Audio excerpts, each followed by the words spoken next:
Confusion in the skies over Gorazde as NATO and the UN wrangle over just who's in charge of ordering airstrikes.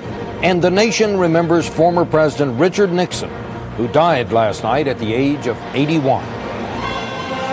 This is the CBS Evening News. And this is Bob Schieffer reporting. Good evening. It was another nightmare day in Bosnia. Early in the day, Serb gunners once again broke their own ceasefire pledge and sent more artillery fire raining down on the Muslim town of Gorazde. But as the day wore on and NATO again threatened airstrikes, the Serb attackers seemed to back off. We're going to start there tonight with Mark Phillips in Sarajevo. Mark? Bob, this was deadline day here. The ultimatum to the Serbs was stop the shelling or be bombed. Well, the shelling didn't stop, but the bombs didn't drop either. The huddled masses of Gorazde looked to the sky today and saw what they hoped was salvation, NATO planes. But though the Serbs continued to shell and violate the NATO ultimatum and their own declared ceasefire, the day went by and NATO did not strike. And desperate voices crackled again on the radio link to Sarajevo. Can you tell us what is the situation today? Is there shelling?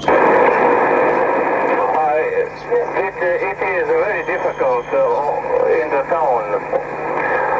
It is the same situation as the day before. The UN reported 53 shells hitting the town in 1 hour alone this afternoon and more than 50 deaths. And NATO did not strike. There is still heavy shelling into the city. The hospital was hit again. There were explosions very close to our building.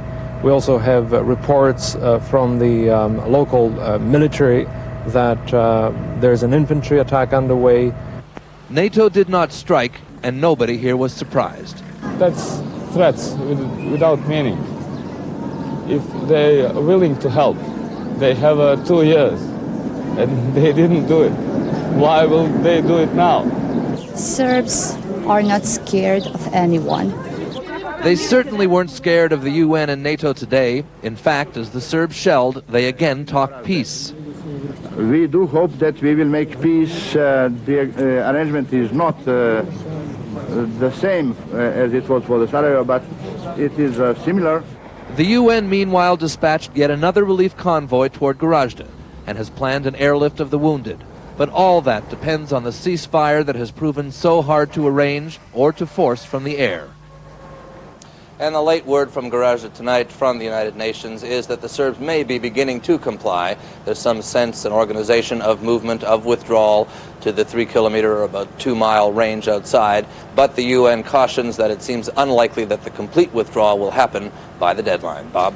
So if the withdrawal is not over by the deadline, should we anticipate bombing? Well, that's the question. There's obviously a difference of opinion here between the United Nations military and the United Nations political. The political arm has tried to keep talking throughout this. The military has wanted to flex its muscles. We're going to have to wait and see till first light tomorrow morning who is on top tomorrow. All right, thank you, Mark. I'm sure you'd agree that more than anything else, today's developments underline the bizarre command and control problems that have marked the Allied side of this conflict, where even though orders are issued, getting them carried out is not always easy. David Martin has our report on that now from the Pentagon.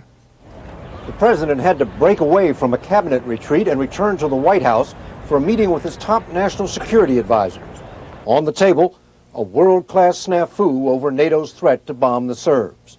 Defying the threat, the Serbs had loosed yet another artillery barrage on Gorazde, and the chairman of the Joint Chiefs had said it was time for NATO to deliver. It is a clear disregard of the warning that NATO has issued, and it is now appropriate that NATO move forward and make good on the ultimatum that was issued yesterday, and I hope that this will occur swiftly.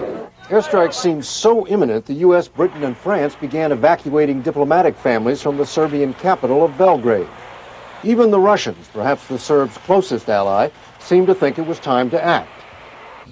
We lost patience with the military commanders of the Bosnian Serb army. They are doing something wrong now, absolutely, and we cannot agree with that. NATO did indeed call for airstrikes, but Yasushi Akashi, the head of the UN mission in Yugoslavia, said no. In an angry phone call, NATO Secretary General Manfred Werner tried to change his mind. But Akashi insisted. No airstrikes until the 8 p.m. Eastern Time deadline for the Serbs to withdraw from Gorazde expires. Akashi's refusal infuriated the Bosnian government. Well, I spoke with Mr. Akashi 2 hours ago, and I told him that we hold him directly responsible. There is no excuse anymore. People are dying there because of the inaction. And NATO says we are ready. But Akashi may have made the right decision after all. Pentagon officials say the Serbs have begun to pull out of Gorazde and look like they will have largely completed their withdrawal in time to meet the NATO deadline. And I think as long as the Serbs are moving in the right direction, whether or not they have actually gotten every single piece of equipment out of Gorazde by the time the deadline expires, as long as they're moving in the right direction, I don't think that the UN would approve airstrikes. Bob? David, if this does happen, if they do pull out, what do you think it was that caused them to do that? Well, of course, only the Serbs really know the answer to that question, but Defense Department officials believe the Serbian President Milosevic believed that if the Serbs continued to defy the NATO ultimatum, that Allied warplanes would ultimately hit not just targets around Gorazde, but in the Serbian capital of Belgrade as well. Okay, thank you very much, David. For as long as most of us can remember, through the 50s, the 60s, the 70s, the 80s, and finally the 90s, 5 decades, Richard Nixon was a force and a factor in American politics. Some loved him, others hated him, many admired him but were disappointed by him, but all of them found him fascinating. Last night, at age 81, he died. Jacqueline Adams has our report. All across the country, flags flew at half-staff today in remembrance of Richard Nixon, who died last night after suffering a massive stroke on Monday. All week, the former president's New Jersey home and office had been flooded with cards and letters from well-wishers. At New York Hospital, though, his daughters Tricia Cox and Julie Eisenhower kept a lonely 4-day vigil. Aides said they were with their father at the end, just as they'd always been. Mr. Nixon never regained consciousness after slipping into a deep coma on Thursday, and stroke experts said his decision not to be kept breathing with the aid of a respirator probably was the correct one. With the respirator, he may have lingered for a long time in a vegetative state, which would have been horrible for him and devastating for his family. Aides say Mr. Nixon's body will remain at an undisclosed funeral home until it is flown to Yorba Linda, California on Tuesday.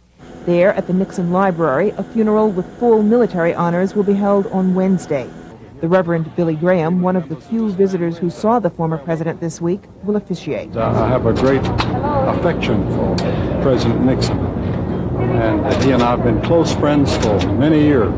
Although the offer was made, Mr. Nixon will not lie in state in the nation's capital. Aides report the former president stated expressly that he did not want his body returned to the city that he left in disgrace 20 years ago. His biographer believes his daughters were glad to honor that wish. We want to put him into the ground with a certain dignity that is befitting to the occasion, and we don't want any part of another political controversy, and we don't want Dad drawing out the crazies again and bringing out the placards and the signs and the chanters. Understandably, Mr. Nixon's daughters were described as upset and distraught today, but their father's final illness was brief. Aides say moments before he was stricken, the 81-year-old former president was in typically high spirits, having worked another full day on the issues he loved. Jacqueline Adams, CBS News, New York. There were many remarkable things about Richard Nixon's life. He was the Cold Warrior who spent his early life looking for communists in this country and then spent his later life establishing closer ties with communist countries. He was the first president to resign the office in disgrace, only to reappear in national life as an elder statesman whose views were sought by Democrat and Republican alike. Tonight, Richard Threlkeld has a look back. I, Richard Billhouse Nixon, do solemnly swear. He'd put such a mark on America's memory for so long, it's hard to imagine Richard Nixon is gone. In 1969, he became the 37th president, but there was so much before that and after, too. He was a freshman Republican congressman from California in 1947, a family man. Dick and Pat Nixon were already a team.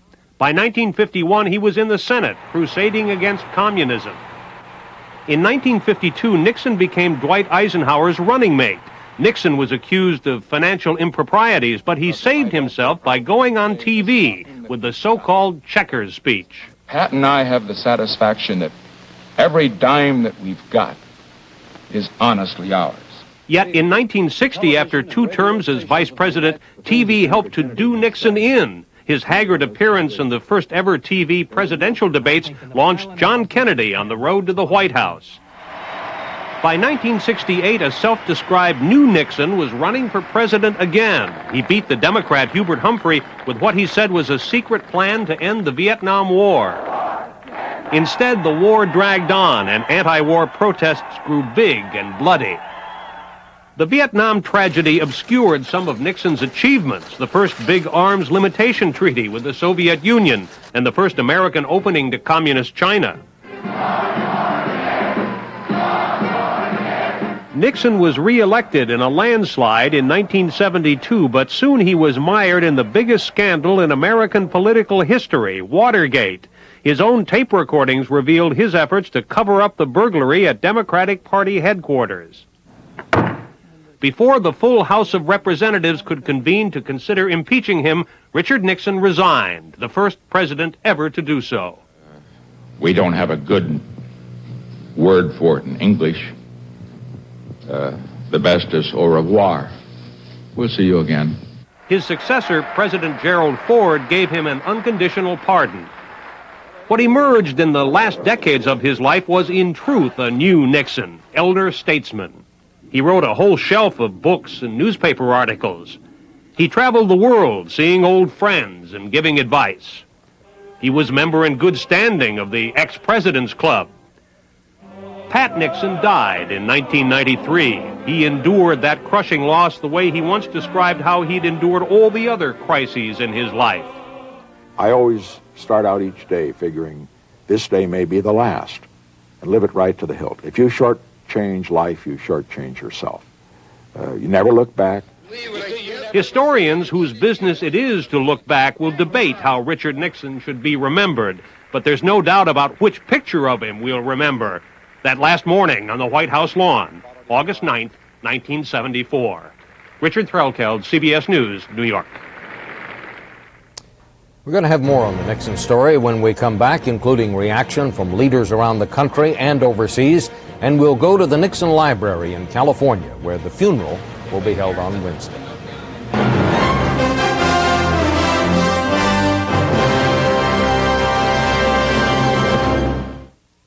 Dum da dum dum dum. Lovely. What is this? I don't know, but they sure are hungry. Boy, looks like you could use Ortho-Diazinon Plus. I could? Yeah, it easily gets rid of over 100 outdoor insects. Take that, whatever you are. Ortho-Diazinon Plus for beautiful bug-free shrubs, trees, and lawns. Ah, yes. Another attack thwarted, another azalea saved.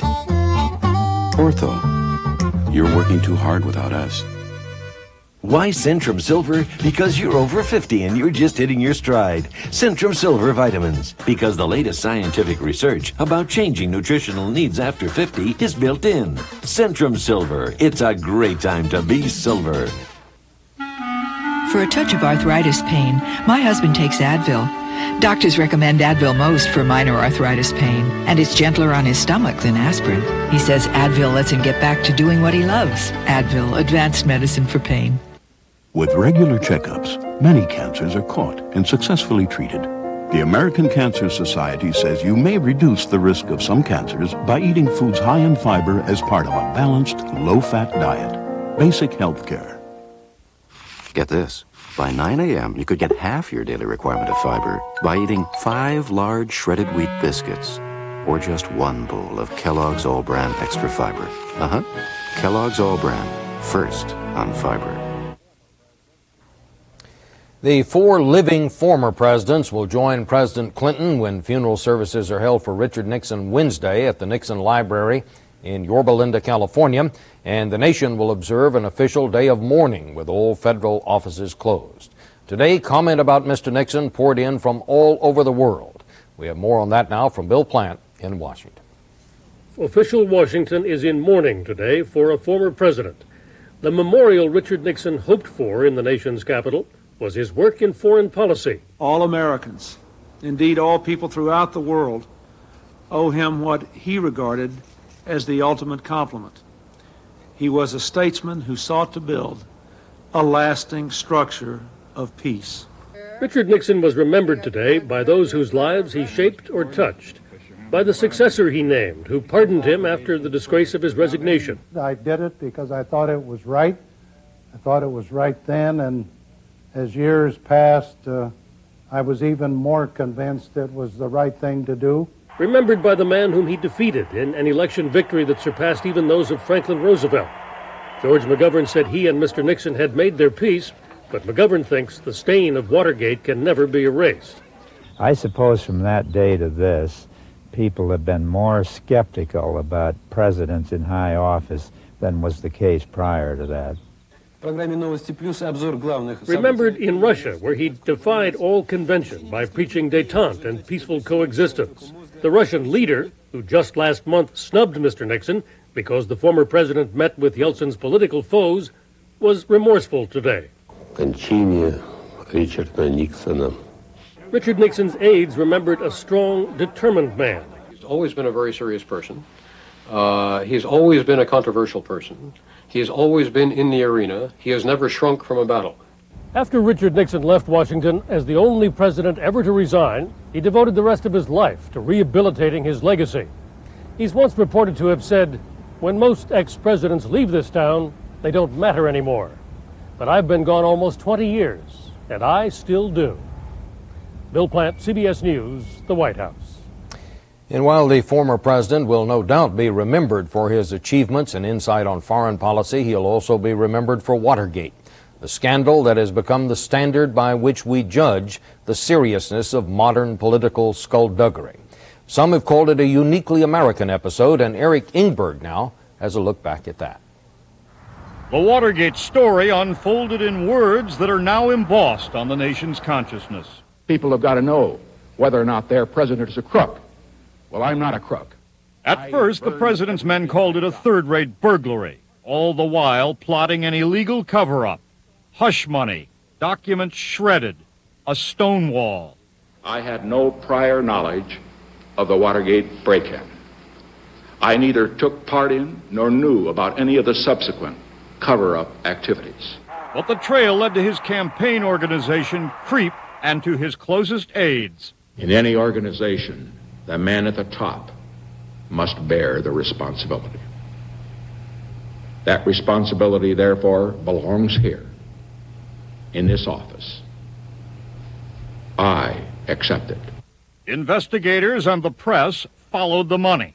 I have never heard or seen such outrageous, vicious, distorted reporting in 27 years of public life. As the conspiracy came apart, some Nixon men were left to twist slowly in the wind. Others talked. I began by telling the president that there was a cancer growing on the presidency, and that if the cancer was not removed, the president himself would be killed by it. He had bugged himself, and it finished him.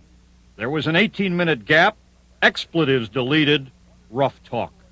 On that, we'll destroy him. Watergate destroyed his presidency, but not Richard Nixon. And he died leaving a great riddle behind. How could such a brilliant student and manipulator of power permit such a debacle to happen? Eric Engberg, CBS News, Washington.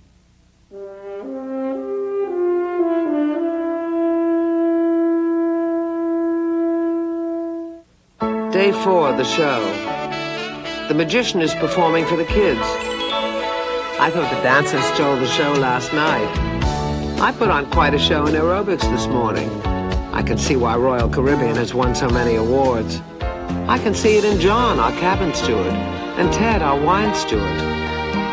Watching people with this much pride is quite a show in itself. You've got some Royal Caribbean coming. Before I started putting the adhesive on, the Super Polygrip, I couldn't eat the heroes. I couldn't eat the apples. I couldn't eat the nuts. Now that I wear the dentures with Super Polygrip, I can eat more of my favorite foods and not worry about my dentures. I just eat and enjoy it. With all I've got to do, I can't afford a sleepless night. So when I feel I can't sleep, I take Maximum Strength Nitol. It's safe and it works fast, and that means a better night's sleep. Get to sleep in minimum time with Maximum Strength Nitol. Quick. What's the first thing that comes to mind when I say X-Lax? Wrong. You haven't been paying attention all these years. First of all, it's a pill.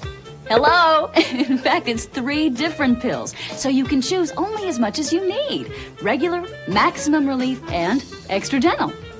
Gee, all those years without X-Lax. No wonder you're so cranky. Today's X-Lax, not what you expect. I'm Charles Osgood. The music of Irving Berlin may be more popular today than ever. Join us for that story and more this Sunday morning.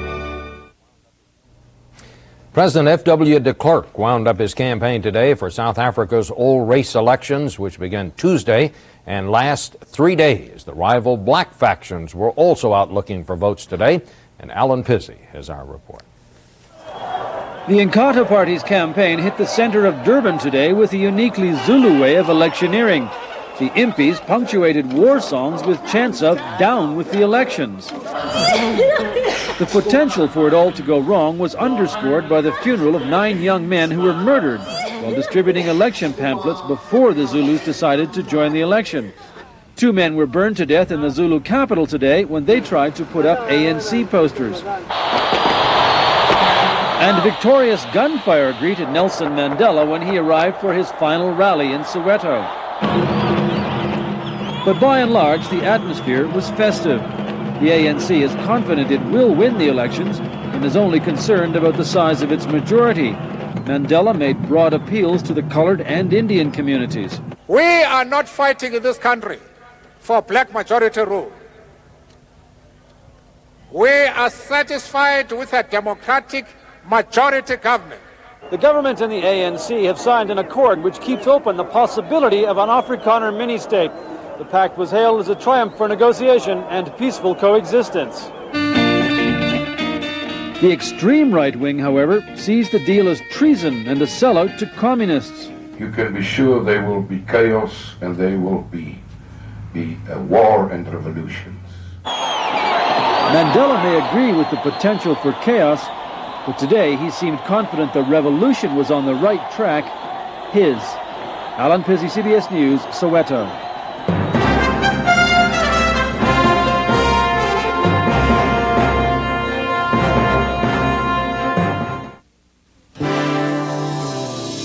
You make me feel so young. You make me feel there are songs to be sung. Discover fat-free Promise Ultra. 0 fat with just 5 delicious calories a serving. And every time I see you grin, It's the first fat-free margarine, definitely one of a kind. you make me feel so young. Regular or fat-free Promise Ultra. Get heart smart.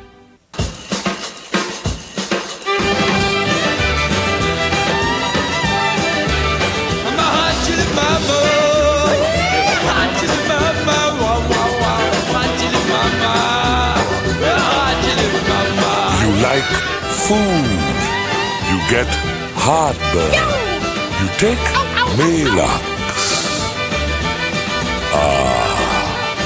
Life is good.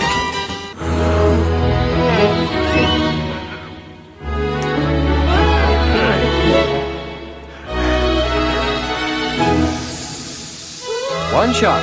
That's all it takes for weeds. Roundup. At Easy Spirit, we've made high heels that are as comfortable as sneakers. So just imagine what we can do for light, casual shoes. Easy Spirit Lights, the light shoe with the right support. After a controversial public life, what is President Nixon's legacy? Former Chief of Staff Al Haig and Senator William Cohen face the nation Sunday. Richard Nixon's last journey will end back where he was born. The former president will be buried next to his wife, Pat, near his boyhood home. Preparations for the funeral are already underway, as Sandra Hughes reports from Yorba Linda, California. Detail 2, halt! As word of the former president's death spread, a Marine Honor Guard lowered flags at the Nixon Library to half-staff, and mourners began to assemble. By daylight, the candles in the small memorial in front of the library still flickered. Children, barely old enough to know the current president, laid flowers in memory of another. He's only 6, but I hope he'll be able to remember this moment in these times, and how a man who, like President Nixon, I feel fought back from adversity so many times. Mr. Nixon's boyhood home is a few feet from where these mourners were coming to pay their respects. I think I remember him most for his foreign policy and for bringing the country back to normal from the 60s. Most here say Watergate is not what they'll remember about their native son. He didn't have the silver spoon in his mouth, and he made himself, he created himself as a politician and as a foreign policy expert. But California wasn't always good to Richard Nixon. He showed a bitter side when he lost the gubernatorial election in '62. You don't have Nixon to kick around anymore. He came home to California after resigning the presidency and continued to come back even after moving east, launching the building of the Nixon Library, which will be his final resting place. Preparations are underway at the library for next week's funeral. Just a few months ago, Richard Nixon came here to address a crowd on the anniversary of his first inauguration. Is it worth it? Well, my answer very briefly is this. Politics is never going to be heaven, and sometimes it's hell, but it was worth the trip. Sandra Hughes, CBS News, Yorba Linda, California.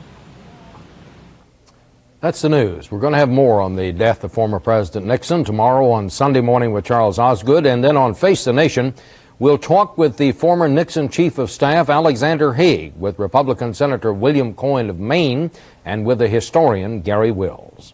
I'm Bob Schieffer, CBS News, New York. Good night. You know, there's nothing more fun than a vacation at sea.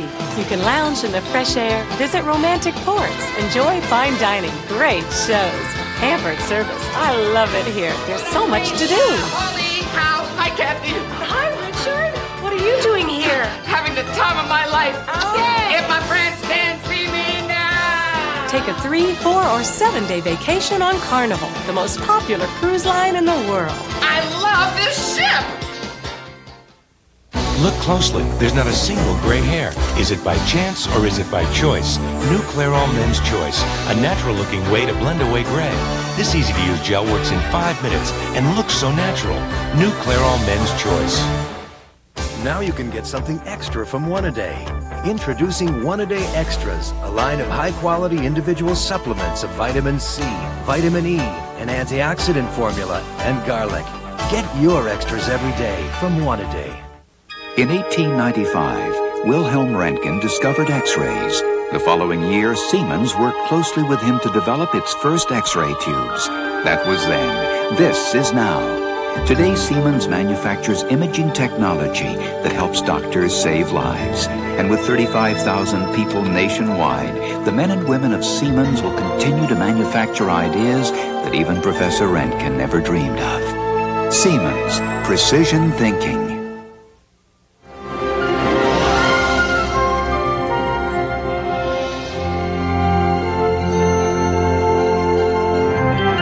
Experience CBS News. The latest in sports television, Eye on Sports, presents the NCAA Women's Swimming and Diving Championship, Sunday on CBS. This is CBS.